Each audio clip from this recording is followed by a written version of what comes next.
이 시간에는 로마서 1장 26절부터 32절 말씀까지 읽었습니다. 로마서 6번째 시간입니다.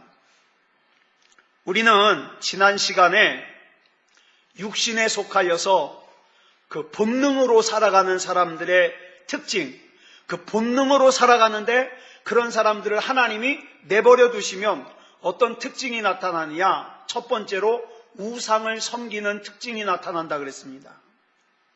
자, 오늘 본문은 그렇게 본능으로 살아가는 사람들을 하나님이 그냥 내버려 두면 두 번째 나타나는 특징부터 살펴보겠습니다.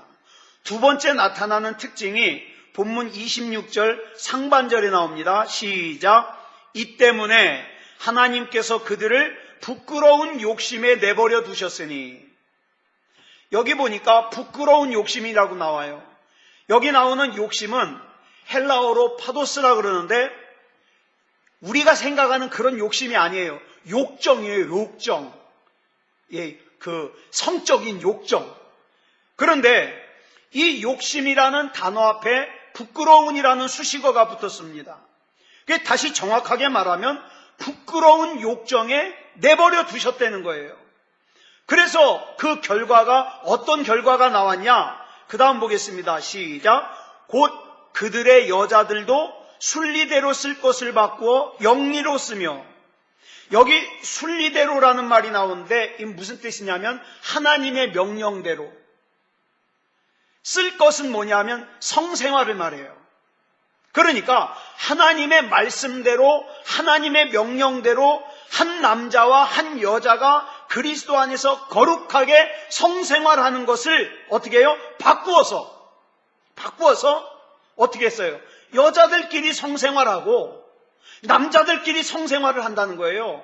이게 바로 우리가 지금 아주 뜨겁게 얘기하는 동성애를 얘기하고 있는 거예요. 여자들만 그런 게 아니에요. 본문 27절 볼까요? 시작.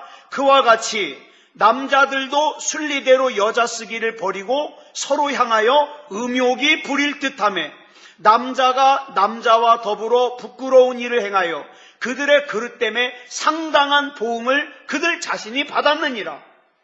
본능적으로 사는 인간을 하나님께서 내버려 두시면 이처럼 동성애에 빠진다 이 말이에요. 그래서 죄악이 가득한 사회일수록 동성애가 늘어나게 돼 있어요. 어느 시대, 어느 지역을 막론하고 동성애자들이 하루아침에 나타나는 게 아니에요. 여러분 이거 보면 아십니다. 지금 우리나라에 동성애자들의 목소리가 얼마나 크냐, 동성애자들의 숫자가 얼마나 늘어났느냐를 보면은 우리나라가 얼마나 죄 가운데 타락했느냐를 짐작할 수 있는 거예요. 한 사회가 성적으로 타락할 때 타락하다가 나중에 나타나는 증상이 뭐냐? 그게 동성애와 마약입니다. 오늘날 우리가 사는 세상이 소돔과 고모라처럼 바뀌어가고 있어요.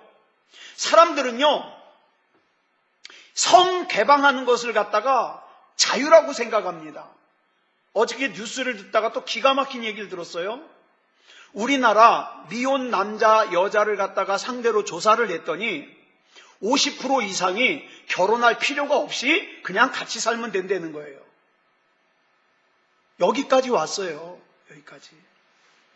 사람들은 자기네들 마음대로 성적으로 타락하는 것을 뭐라고 표현해요? 성개방이다, 자유다, 이렇게 표현을 합니다. 여러분 보세요. 인터넷과 영화와 그 책과 그 다음에 그 대중문화를 갖다가 전체적으로 보면 뭡니까? 그냥 음란한 포르노로 덮여 있어요. 지금 뉴스에서 오늘도 체포돼가지고 검거됐는데 그 회장이 뭐 해가지고 1,000억 원 벌었겠어요. 자기 그 인터넷 개설해가지고 거기다가 음란한 동영상 올려가지고 그 돈 번 거예요. 그만큼 세상이 음란해진 거죠.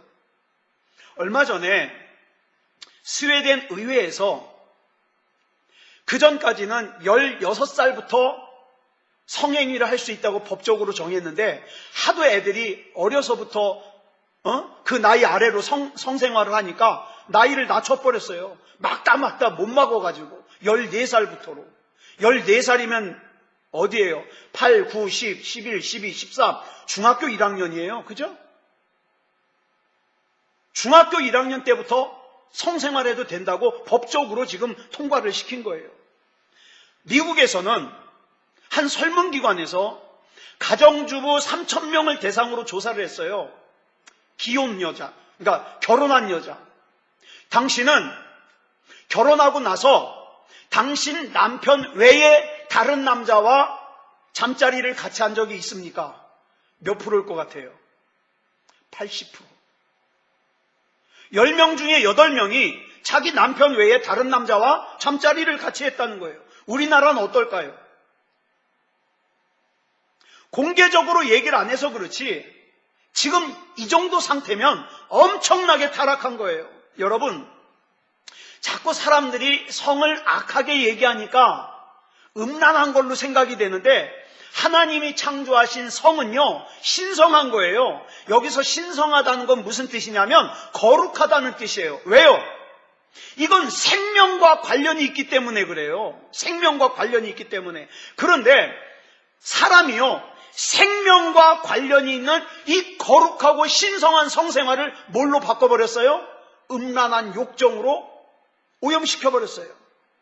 그러면 사람들이 왜 이렇게 신성한 성을 오염시키고 있을까? 하나님께서 방치해 두시니까. 그 죄를 져도 처음에 질 때는 조금 깨름직한데 2번, 3번 죄를 져도 아무렇지도 않으니까 그냥 죄 짓는 거예요. 그러다가 나중에 그 사람들의 눈에는 순결을 지키면서 그 순결을 위해서 애쓰는 사람들을 어떻게 봅니까? 한심하게 봐요. 고지식하게 봐요. 그러면서 자기들 같이 쾌락과 욕망을 분출하면서 거칠 것 없이 자기 마음대로 사는 것을 뭐라고 표현하냐? 쿨하다 그래요. 멋있다 그래요. 근데 이렇게 죄 짓는 사람들이 미처 모르는 게 있습니다. 그게 뭐냐면 본문 27절 하반절을 다시 보겠습니다. 시작. 그들의 그릇 때문에 상당한 보응을 그들 자신이 받았느니라. 여기서 상당한이라는 말은요, 마땅한이라는 거예요. 마땅한. 이들이 지금까지 동물적인 삶을 산 것은 하나님께서 그들의 삶에 마땅한 보응을 주신 결과라는 거예요. 그래서 그 이면에 우리는 아직 몰라요. 왜? 공개되지 않았으니까. 아마도 가정이 깨진 집도 있을 거예요. 그 다음에 그러한 음란한 생활 때문에 무서운 질병으로 고통받는 사람도 있을 거예요. 바꿔 말하면 이들은 이미 이 땅에서부터 심판을 받아 죽은 생명이라는 거예요. 이게 얼마나 무서워요. 소망이 없는 사람이라는 거예요. 이처럼 세상이 하나님께 버림받은 사람들로 가득 차서 점점 타락해가고 있는데 교회는 예외냐? 여러분, 교회 다니는 사람들은 다 깨끗합니까? 여러분 아까도 뉴스 보셨으면 아시겠습니다만 지금 그 청년부 담당 목사 찾으러 다니잖아요. 이제 잡아넣으려고. 필리핀인가 어디로 도망가 있다고 그러는데 그 미성년자 애들을 갖다가 10여 명을 갖다가 성폭행을 해가지고 말이에요. 목사가. 그뿐 아니죠. 여러분 잘 아시는 유명한 목사님들 스캔들 때문에 주저앉은 사람들 많잖아요. 미국 교회는요 더해요. 예? 미국의 교회들 중에서 지금요 동성애를 허용하는 교회들이 나오기 시작했어요. 엊그저께 영국에서는 무슨 일이 있었냐면 어떤 목사님이 영국 한 복판에서 전도를 하면서 동성애는 성경에서 죄로 정하고 있습니다. 이 얘기를 했더니 경찰이 와서 잡아가요. 근데 얘기하는 대화가 나왔는데 경찰이 당신은 동성애와 그 다음에 이슬람을 믿는 사람들을 모욕했습니다. 차별했습니다. 그래서 체포합니다. 그랬더니 이 목사님이 하는 말이 당신도 아시죠? 성경에 동성애를 죄라 그랬습니까? 안 그랬습니까? 그랬더니 경찰이 얘기해요. 죄라고 했습니다. 그렇지만 당신을 체포합니다. 이거예요. 영국이 그렇게 변했어요. 여러분, 하나님을 믿지 않는 사람들이 성적인 타락에 빠지는 것과 하나님을 믿는 사람들이 거듭난 후에도 나는 거듭났으니까 성적으로 타락 안 해? 아니요. 그거 자신할 수 없어요. 거듭난 후에도 성적인 타락을 할 수 있습니다. 동기는 똑같아요. 믿지 않는 사람이 타락한 것과 거듭난 사람이 타락하는 게 동기가 똑같아요. 정욕 때문에 그래요. 정욕 때문에. 둘 다 보세요. 그 죄를 지을 때는 뭡니까? 하나님 무서운 걸 모르는 거예요. 그래서 죄를 져요. 그런데 그 죄를 짓고 난 다음에 하나님이 다루심에 있어서 불신자들과 그 다음에 구원받은 백성이 다르다 이 말이에요. 어떻게 다르냐? 불신자들은 하나님께서 그대로 두셨기 때문에 죽을 때까지 썩어질 육체의 쾌락을 탐닉하다가 그대로 끝나요. 그것이 죄라는 걸 몰라요. 왜? 죄라는 걸 깨닫게 해주시질 않으니까. 그러나 하나님께서 택한 백성, 하나님의 자녀된 백성이 만약에 성적으로 타락하잖아요. 그러면 하나님께서 그대로 내버려 두시 아니하시고 어떤 과정을 통해서든지 어떻게 합니까? 그 잘못이 드러나게 합니다. 왜요? 자기가 저지른 잘못을 잘못이라고 모르고 끝나면 안 되기 때문에 하나님은 드러나게 해서요. 그래가지고 사람들에게 지탄을 받을 수도 있어요. 또 심하게는 감옥에 갈 수도 있어요. 하지만 그 과정을 통해서 내가 참으로 못된 죄를 저질렀구나, 이걸 깨닫게 하시고 회개할 기회를 주신다는 거죠. 여러분 보세요. 우리 예전에, 지금은 홍대 세교회인가를 개척했는데 3일교회 담임했던 전병욱 목사, 우리 집사님하고 이름 비슷한데 전병욱 목사, 저는 그렇게 생각해요. 참 나쁜 짓을 저질렀지만 어찌 보면 매스컴을 통해서 그렇게 공격을 당하면서 하나님께서 이 사람에게 회개할 기회를 주셨구나, 이런 생각을 하게 돼요. 만약에 그런 죄를 저질렀는데 들통이 안 났어요. 참 나는 재수가 좋구나 그러면서 인생을 잘 마무리했어요. 그러면 이 사람에겐 그게 저주죠. 왜? 회개할 기회조차 없었으니까. 그러니까 뭐가 나에게 더 좋은 건가, 뭐가 나에게 더 나쁜 건가, 그걸 좀 생각할 수 있어야 돼요. 하나님께서 죄진 상태에 그대로 방치해 두는 사람은 그렇게 끝까지 살지만 하나님께 선택받은 사람은 어떻게 해요? 어떤 식으로든 드러나게 한다. 여러분, 성적인 범죄 말고도 마찬가지예요. 저와 여러분이 살다가 무슨 죄를 저질렀어요. 처음에는 그 죄를 저지를 때 참 가슴이 두근두근 뛰었어요. 근데 이상해요. 한 번, 두 번 그 똑같은 죄를 저지르니까 갈수록 괜찮아요. 이 죄는 저질러도 괜찮은가 보구나. 그대로 그냥 끝까지 가면 무서운 거예요. 근데 어느 순간에 그 죄가 드러나서 내가 심한 모욕을 당하고 그 다음에 하나님 앞에 회개하고 그럴 기회가 주어진다면 정말 감사해야 되는 거죠. 왜? 나는 그 죄를 거기서 멈출 수 있으니까. 마태복음 5장 28절을 보면 예수님께서 이렇게 말씀하셔요. 하나님의 율법을 재해석하는 내용인데 같이 읽어볼까요? 시작. 음욕을 품고 여자를 보는 자마다 마음에 이미 간음하였느니라. 저는 이 말씀이 굉장히 무서워요. 이 말씀대로라면 이창원 목사가 간음을 했겠습니까? 안 했겠습니까? 제가 무슨 목석이에요? 이쁜 사람 보고도 아무 감정이 안 들게?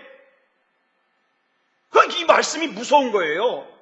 우리는 여러분 그리스도 안에서 우리 몸과 마음이 그리스도와 같이 정결해질 수 있도록 항상 어떻게 해요? 날마다 죽어야 돼요. 나를 쳐서 하나님 앞에 복종시켜야 돼요. 그러기 위해서는 내 마음의 음욕을 품지 않는 것만으로 끝나면 안 돼요. 한 걸음 더 나아가서 나도 물론 음욕을 품지 말아야 되지만 나 때문에, 내 행동 때문에, 나의 어떤 뭐 때문에, 하여튼 복장이라든가 내 말이라든가 행동 때문에 다른 누군가가 음란한 마음을 품게 되면 그것도 안 된다 이 말이죠. 그것도 안 된다. 순결이라는 것은요, 오염되기가 참 쉬워요. 그런데 한번 오염되면 순결을 회복하기가 진짜 어렵잖아요. 여러분, 우리 경험해 봤잖아요. 하나님 앞에서 멀어지는 건 쉬워요. 그죠? 예배를 떠나고 기도를 떠나고 말씀을 떠나는 건 쉬워요. 근데 다시 한번 그 상태로 돌아가려면 엄청 어려워요. 엄청 어려워요. 사무엘하 5장을 보면 다윗이 40년 동안 왕으로 다스렸던 곳 가운데 여부스라는 곳이 있어요. 아마 성경에서 여부스라는 이름을 많이 들어보셨을 겁니다. 이 여부스라는 곳이 예루살렘의 옛날 이름이에요. 여부스가.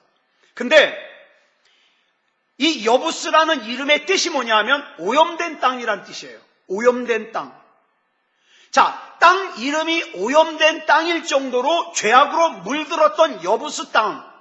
그 헤브론에서 7년 동안 하나님과 교제하며 하나님의 성결함을 입은 다윗 때문에 이 오염된 땅인 여부스가 뭐가 됐어요? 거룩한 도성 예루살렘이 됐어요.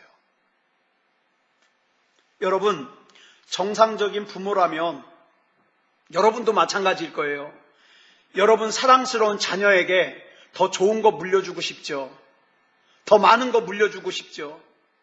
주로 돈, 그 다음에 집, 이런 거 물려주고 싶을 거예요. 물론 이런 거 귀합니다.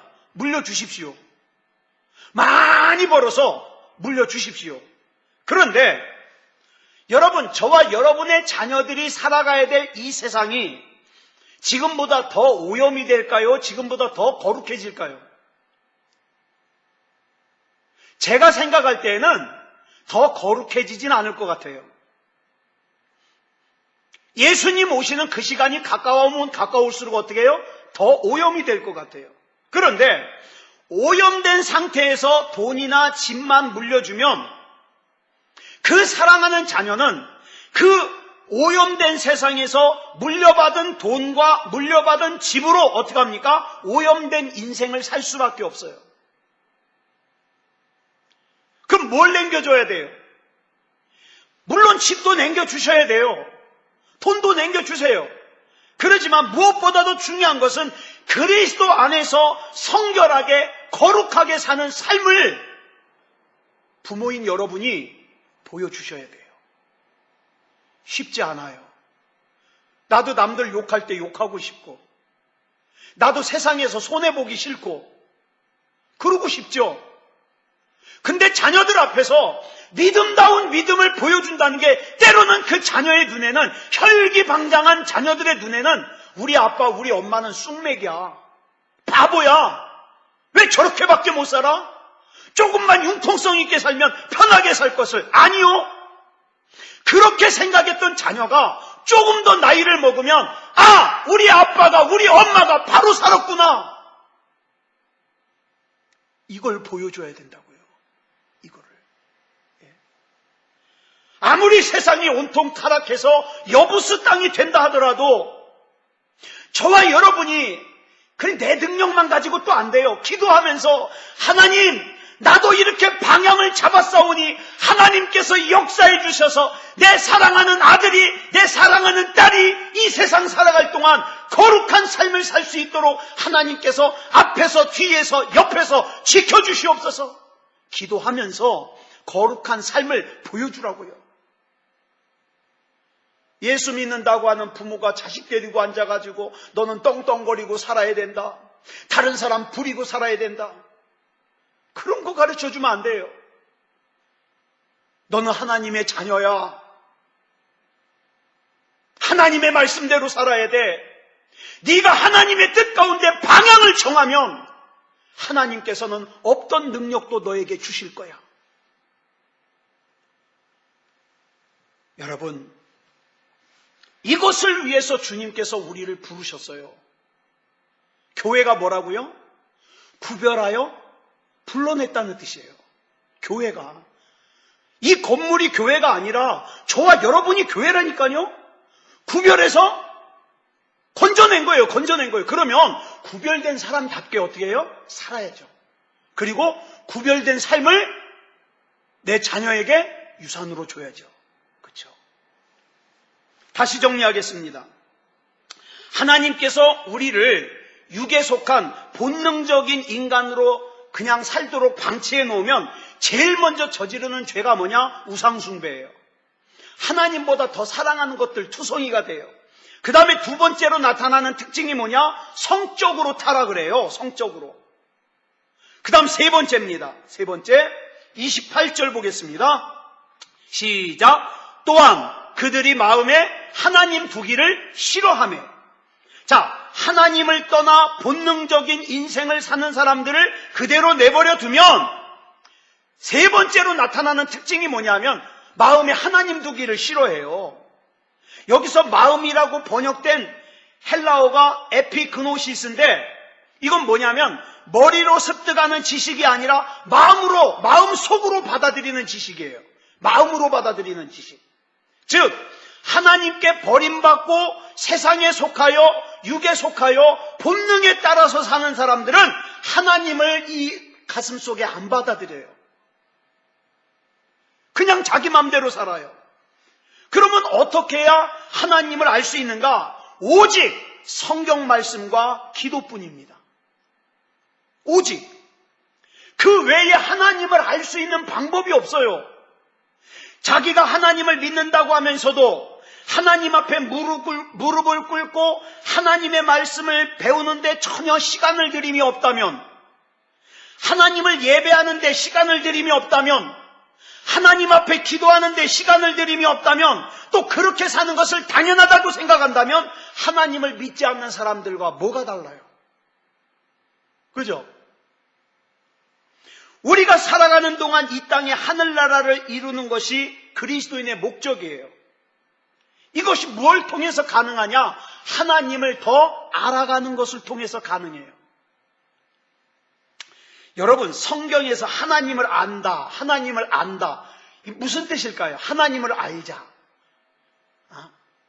하나님을 알아야 된다. 무슨 뜻일까요? 하나님과 같이 산다는 거예요. 같이 산다. 즉, 하나님과의 동거를 통해서 이 세상에서 하나님의 나라를 이룰 수 있다 이 말이에요.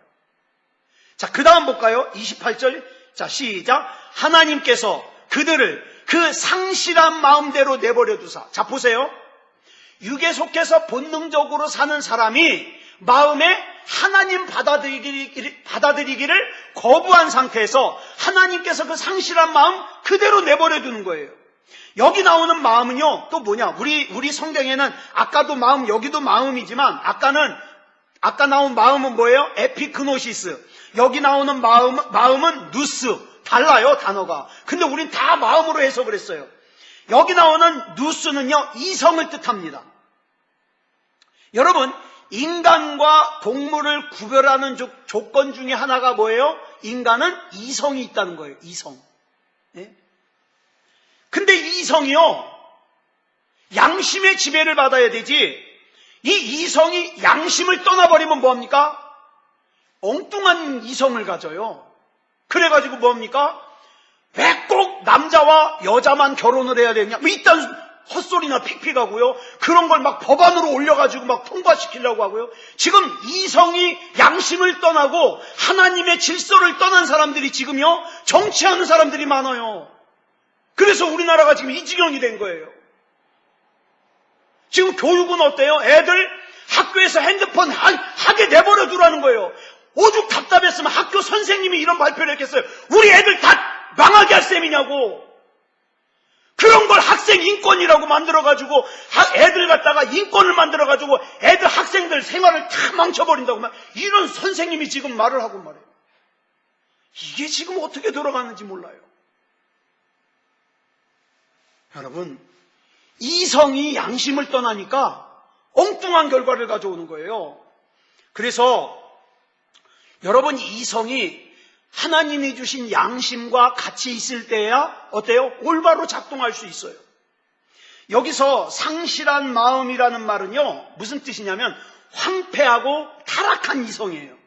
문제는 이 상실한 마음을 가진 사람들은 절대로 자기가 타락했다는 걸 몰라요. 이게 문제예요. 자기가 지금 죄악된 얘기를 하면서도 자기가 잘못됐다는 걸 몰라요. 오히려 자기가 극히 어떻게 이성적이고 그 다음에 인권적이다, 이렇게 생각을 해요. 그러나 하나님께서 평가하시기에는 황폐하고 타락한 이성의 소유자들입니다. 타락한 이성을 가지면 어떻게 될까요? 그 다음 나와요. 28절 시작. 합당하지 못한 일을 하게 하셨으니. 지금 우리 세상에 그런 거 많죠? 합당하지 못한 일을 하는 사람들, 그런 일을 하게 하셨으니 그릇된 일을 한다 이 말이에요. 이렇게 타락한 이성을 가진 사람들을 그대로 방치할 때에 나타나는 죄악된 모습을 그 다음 29절부터 31절에 보니까 21가지로 설명하고 있어요. 21가지로. 뭔가 한번 볼까요? 좀 긴데 시작. 곧 모든 불의, 추악, 탐욕, 악의가 가득한 자요, 시기, 살인, 분쟁, 사기, 악독이 가득한 자요, 수근수근하는 자요, 비방하는 자요, 하나님께서 미워하시는 자요, 능욕하는 자요, 교만한 자요, 자랑하는 자요, 악을 도모하는 자요, 부모를 거역하는 자요, 우매한 자요, 배약하는 자요, 무정한 자요, 무자비한 자라. 이렇게 21가지로 설명을 했어요. 이거를 비슷한 것끼리 한번 모아서 볼까요? 첫째로, 모든 불의와 추악과 사기는 같은 종류입니다. 우리말 추악에 해당하는 헬라어가 포네리아인데, 이 포네리아는 뭐냐면 깨끗하지 못하다, 부정하다는 뜻이에요. 부정하다, 깨끗하지 못하다. 인간의 이성이 타락하면서 두드러지게 나타나는 모습이 뭐냐면 불의한 모습이에요. 여러분, 성경에 불의하다 많이 나오는데 무슨 뜻일까요? 불의하다. 이건 뭐냐면 자기의 이익을 위해서라면 남에게 해를 끼치고 살아도 괜찮다는 게, 이게 불의하다는 거예요. 남에게 해를 끼치며 사는 거. 그러면 반대로 의를 해간다는 무슨 뜻이에요? 간단해요. 나만의 이익을 구하지 말고 남에게 피해를 주는 것이 불의라면, 의라는 건 뭐냐면 공생이에요. 같이 잘 살자. 같이 잘 살자. 그래가지고 이 공생이라는 이름 때문에 지금 더불어민주당이 이 더불어라는 말이요, 거기서 나온 거예요. 같이 잘 살자. 그런데 의도는 좋아요. 더불어 같이 잘 살자, 좋아요. 문제는 그러면은 성소수자인 동성애자들을 우리가 차별하면 안 되지 않느냐? 또 집총을 거부하면서 입대를 거부하고 있는 저 여호와 증인들을 우리가 차별하면 안 되지 않느냐? 그래가지고 이 사람들 편을 들어주는데, 그러다 보니까 무슨 일이 벌어지는지 아세요? 수많은, 그 사람들보다 훨씬 더 많은 수많은 사람들을, 이들을 갖다가 차별하는 범죄자로 만든 거예요. 지금 그 사람들의 논리대로라면 저와 여러분은 범죄자예요. 무슨 범죄자예요? 동성애자를 차별하는 범죄자예요. 예? 이슬람을 조심하자 그러면은 범죄자예요. 왜 이슬람을 폄하하느냐 이 말이죠. 지금 그렇게 됐어요. 그게 차별금지법이에요. 여러분, 물론 장애인들을 차별하면 안 됩니다. 더 나아가서 동성애자들이요, 차별하면 안 돼요. 미워하면 안 돼요. 미워하면 안 돼요. 하지만 미워하면 안 되는 거지 비정상인 걸 정상이라고 얘기할 수 없잖아요. 그죠? 예? 엊그저께 어디에요? 그 어느 동네인가 어떤 사람이 그 분노 조절이 있어가지고 막 칼 들고 다녔잖아요. 칼 들고 다니면서 막 타이어 찔러가지고 막 터뜨리고 그랬잖아요. 막 사람들이 무서워서 도망다니고 그랬는지. 자, 보세요. 분명히 비정상이에요. 그렇죠? 아니, 칼 들고 설치는데 비정상이에요. 그런데 만약에 그래도 그 사람 인격이 있지, 그 사람 차별하면 안 돼, 그거 정상으로 봐줄 수 있어요? 그 사람을 갖다가 불쌍하게 보고 그 사람을 갖다가 동정은 할 수 있지만 정상은 아니에요. 칼 들고 다니는 게 어떻게 정상이에요? 그죠? 마찬가지예요. 비정상은 비정상이에요. 죄는 죄예요. 죄를 죄가 아니라고 얘기할 수는 없는 거예요. 그래서 지금 이걸 우리가 조심해야 되는 거예요. 둘째로는 탐욕, 분쟁입니다. 하나님을 믿는 삶이란 어떤 삶을 의미하느냐? 하나님의 삶에 비추어서 나의 삶의 부정적인 모습을 갖다가 어떻게 해요? 뜯어내는 거예요. 뜯어내는 거예요. 그런데 아예 하나님을 알려고조차 않으면 어떻게 해요? 이런 변화가 나타날 수가 없죠. 다시 말해서 하나님을 알려고 하지 않는 인생의 마지막에 남는 건 뭐밖에 없을까요? 탐욕이에요. 탐욕. 그러므로 교회 다닌다고 하면서 하나님의 말씀을 묵상하지도 않고 하나님의 뜻에도 관심이 없고 그저 내가 교회 다니는 목적은 나 혼자 잘 살고 내가 원하는 소원 이루어지기만을 원한다는 그런 사람이라면 그 사람이 하는 기도는 또 뭐겠습니까? 그저 자기의 욕심과 자기의 탐욕을 이루기 위한 기도밖에 더 하겠어요? 그러므로 하나님을 알려고 하지 않고 하나님을 묵상하지 않는 사람의 기도는 거룩한 모습일 수가 없지요. 그렇죠? 또 하나의 자기의 추한 욕심을 이루기 위한 한 방법밖에 안 되는 거예요. 그래서 우리는 하나님을 알아야 믿음다운 믿음이 될 수 있습니다. 그 다음 셋째로는 뭐라 그랬어요? 악의가 가득한 자, 악독이 가득한 자, 악을 도모하는 자 같은 비슷한 거예요. 사람의 마음은요 마치 무엇과 같으냐면 붕어빵 찍어내는 틀 같아요. 여기에는요 밀가루 반죽 아주 잘된 것을 넣고 찍어내든 잘 안 된 것을 넣고 찍어내든 하여튼 이 틀에만 들어갔다 나오면 뭐가 돼요? 붕어빵이 돼요. 그런데 저와 여러분의 이 틀은 지금 뭡니까? 이상해요. 이 틀이 탐욕의 틀을 갖고 있으면 하나님의 말씀이 이 속에 들어가서 걸러지는 것도 맨 뭐예요? 구하라 주신다 그랬어. 이런 것만 걸러요. 원하는 것은 다 들어주리라 이런 것만 걸러요. 왜? 이 틀이 그거니까. 저와 여러분의 이 틀은 무슨 틀입니까? 이 틀이 붕어빵 틀이면 여기선 국화빵이 안 나와요. 이것이 이 틀이 내 욕심이면 여기선 절대 하나님의 뜻이 안 나와요. 하나님이 나에게 뭘 원하시는지 알아도 몰라요. 왜? 알아도 외면해요. 귀찮으니까. 불편하니까. 여러분, 그래가지고 이 속에서 나오는 게 뭐예요? 예수님이 그러셨잖아요. 이 속이 악하면 여기서 나오는 게 다 악해요. 말도 악하고 행동도 악하고. 이 속에 예수님에 대한 사랑으로 가득하면 뭡니까? 나오는 것마다 뭐예요? 복음이에요. 예수님 사랑이에요. 예수 안 믿는 사람 만나면 나는 네가 예수 믿고 구원받았으면 좋겠어. 그러면 그 사람이 그러겠죠. 쓸데없는 소리 하지 마. 너 나한테 맨날 예수 얘기하려면 나 만나지 마. 알았어. 근데 나는 네가 예수 믿었으면 좋겠어. 이런다니까요. 왜? 나오는 게 그거밖에 없으니까. 그렇잖아요. 근데 예수 안 믿는 사람 백날 만나도 예수 얘기 전혀 안 해요. 왜? 없으니까 이 틀이. 그러니까 이 틀이 뭘로 되어 있느냐가 중요한 거예요. 그 다음 넷째로는 수근수근하는 자, 비방하는 자예요. 여러분 일반적으로 수근수근은 누가 합니까? 남에게 좋은 말 할 때 수근수근합니까? 남에게 나쁜 말 할 때 수근수근합니까? 남에게 좋은 말 하면서 수근수근한 사람 어디 있어요? 내가 네 칭찬했다? 자랑하죠. 주로 떳떳하지 못해가지고 남 흉보고 남 깎아내리고 그런 게 수근수근이에요. 수근수근. 여러분 솔로몬이 일평생 살면서 조심해야 될 것을 갖다가 쓴 성경이 잠언 아닙니까?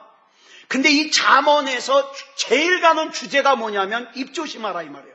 말 조심해라. 예. 수근수근하는 것을 낙으로 삼는 사람이 있다면 그 사람은 영적으로 문제가 있는 거예요. 입만 열면 누군가를 흉보고 입만 열어서 얘기만 하면 부정적인 얘기하고 그러면 벌써 영적으로 문제가 있는 거예요. 거의 틀림없어요. 그 다음에 다섯 번째로는 시기, 교만한 자, 자랑하는 자, 살인입니다. 시기라는 단어가요, 원어가 어디에서 나왔냐? 열심이라는 단어에서 나왔어요. 여러분, 어떤 사람이 시기합니까? 열심은요, 열심만 놓으면 좋은 것이지만 열심히 하다 보니까 어떻게 해요? 다른 사람과 나를 비교해요. 열심히 없는 사람은 비교도 안 해요. 아이, 그래 넌 가. 그리고 관심도 없어요. 근데 열심히 있는 사람이 앞에 가는 사람과 자기를 비교하다가 어떻게 해요? 시기예요, 시기. 세상에서 저질러지는 많은 사고들 가운데 이 시기 때문에 일어나는 게 많아요. 상대방을 시기하다 보면은 상대방을 미워하게 되고, 미워하게 되면은 어떻게 해요? 사고를 저지르게 돼요. 그 상대방을 내가 짓밟고 그 다음에 깎아내려야 직성이 풀린다 이 말이에요. 그래가지고 어떻게 해요? 입만 열면 그 사람 흉보고, 상대방보다 내가 조금이라도 더 나은 부분이 있다면 어떡합니까? 막 자랑하고. 그래서 같은 거예요. 시기하는 거, 자랑하는 거 다. 그 다음 여섯 번째로 하나님께서 미워하시는 자, 우매한 자. 하나님께서 미워하시는 자에 대한 성경의 각주를 보면 이렇게도 해석을 하고 있어요. 또는 하나님을 미워하는 자. 그러니까 성경은요, 하나님께서 미워하는 자 이꼴 하나님을 미워하는 자예요. 어느 한쪽 일방적인 게 없어요. 타락한 이성을 가지다 보면 이유 없이 어떻게 해요? 진리를 미워합니다. 그래서 우리가 지금 사는 이 세상에는요, 아니 예수님이 자기한테 뭘 돈을 달라 그랬어, 뭘 달라 그랬어. 기독교 얘기만 나오면 입에 개거품 물고 막 성토하는 사람 있죠? 여기에 속하는 사람이에요. 하나님을 미워하는 자. 타락한 이성을 가지다 보면 진리를 미워하게 돼 있어요. 예수님 당시에 왜 그렇게 사람들이 예수님을 미워했어요? 타락한 이성을 가지니까. 결국에는 죄 없는 예수님을 어떻게 해요? 십자가에다가 못 박아 죽였잖아요. 그 다음 일곱 번째로는 능욕하는 자입니다. 여기에 해당하는 헬라어가 휘브리스테스예요. 이 능욕하는 자는 무슨 뜻이냐면 능욕한다, 난폭한 사람이란 뜻이에요. 그 양회장이 막 그 부하 직원을 막 기싸대기를 빡빡 때리는 것처럼 난폭하잖아요. 그 난폭한 사람 또 다른 해석이 뭐예요? 능욕하는 거예요. 그 부하 직원을. 뭐 자기랑 갖다가 협력하는, 난 참 깜짝 놀랐어요. 대학교 교수예요. 교수인데 어떡합니까? 막 가래침을 뱉어놓고 그걸 먹으라고 그러질 않나? 예? 별별 죄를 다 저질렀더라고요. 나오는데. 난폭한 사람. 그럼 난폭한 사람의 반대가 뭐예요? 온유한 사람. 우리 팔복에서 온유한 사람 배웠죠? 온유한 사람은 그냥 겉으로만 할렐루야 이런 사람이 온유한 사람이 아니에요. 뭐가 온유라 그랬어요? 헬라어로 프라우테스라 그랬는데, 자, 기억나나 한번 들어보세요. 벌판에서 뛰어다니는 야생마를 잡아다가 길을 들였어요. 근데 그 야생마가 길들었다 그래서 그 힘이 사라졌어요? 아니요. 힘은 여전히 세요. 근데 길들이고 나니까 어떡합니까? 그 야생마의 성질도 남아있지만 길들이고 나니까 남아있는 그 힘과 그 성질을 갖다가 자기 감정대로 사용하는 것이 아니라 누구를 위해서 써요? 자기를 조련한 조련사를 위해서 쓰는 거예요. 그래가지고 막 전쟁터에서 어떡합니까? 막 화살이 쏟아지니까 자기는 가고 싶지 않은데 자기 위에 타고 있는 자기 주인이 이야! 그러면 어떡합니까? 화살이 쏟아져도 가는 거예요. 왜? 나는 길들여졌으니까. 이 길들여졌다는 게 뭐예요? 온유예요. 그래서 예수 그리스도께 길들여진 온유한 사람은요, 세상 사람들이 볼 때는 야, 너 그렇게 신앙생활하면 손해봐. 너 그렇게 신앙생활하면 너 조롱당해. 그래도 하나님이 가자! 그러면 가는 거예요. 왜? 난 하나님께 길들여졌으니까. 난폭한 것과는 달라요. 난폭한 것과는. 감정도 있고 힘도 있고 열정도 있어요. 그런데 자기 감정대로 자기 감정을 사용하면 아까 그 사람, 난폭한 사람, 휘브리스테스. 근데 그 감정과 힘과 능력을 나를 길들이신 하나님을 위해서 사용하면 프라우테스, 온유한 사람. 어떤 사람이 결과가 좋겠습니까? 제가 볼 때는요, 어차피 저와 여러분은 예수 그리스도께 코 깬 사람이거든요. 그죠? 그러면 예수님이 끌라 그럴 때 나 딴 데로 간다고 막 이렇게 하면 자기 코만 아파요.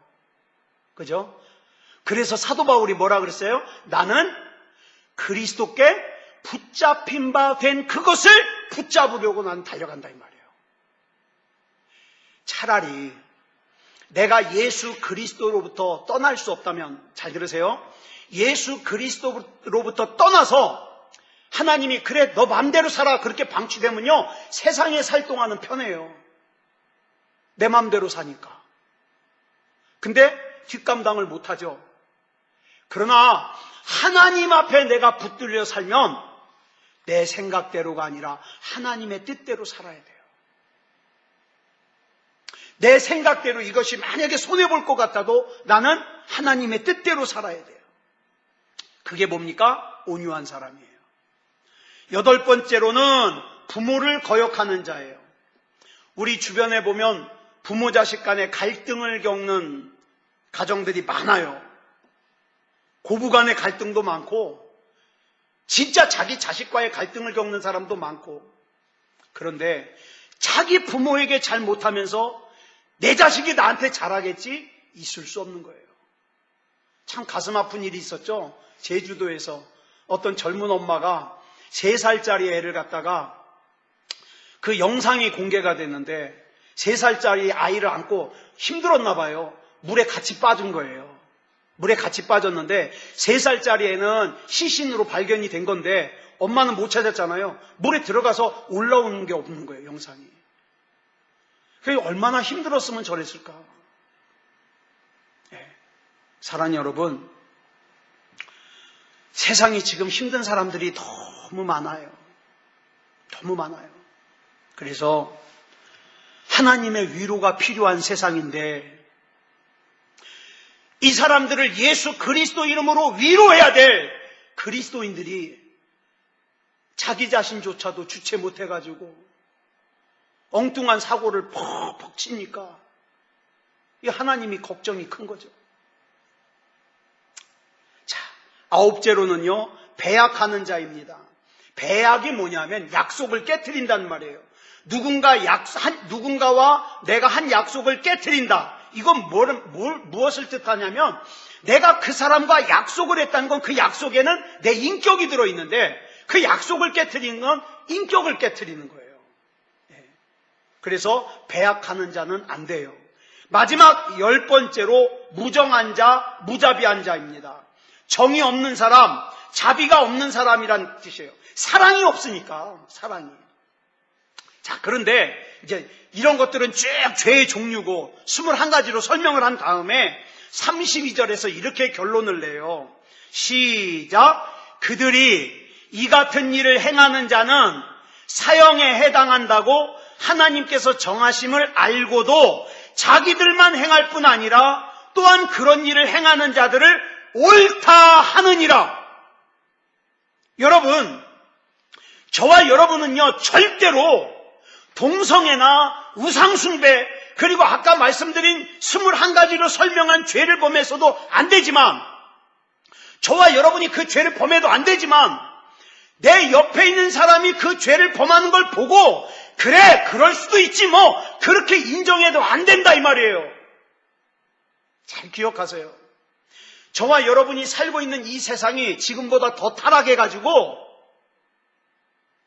동성애가 정상이라고 사람들이 얘기해도 여러분은 끝까지 그 동성애는 죄라고 얘기해야 돼요. 왜? 옳다고 얘기하면 안 돼요. 옳다고.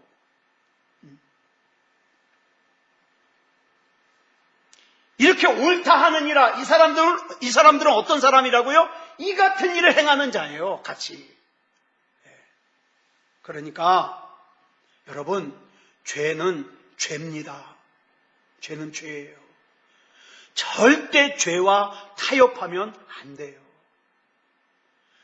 그 죄 때문에, 죄를 죄라고 얘기하는 것 때문에 내가 불이익을 당해도 죄는 죄입니다.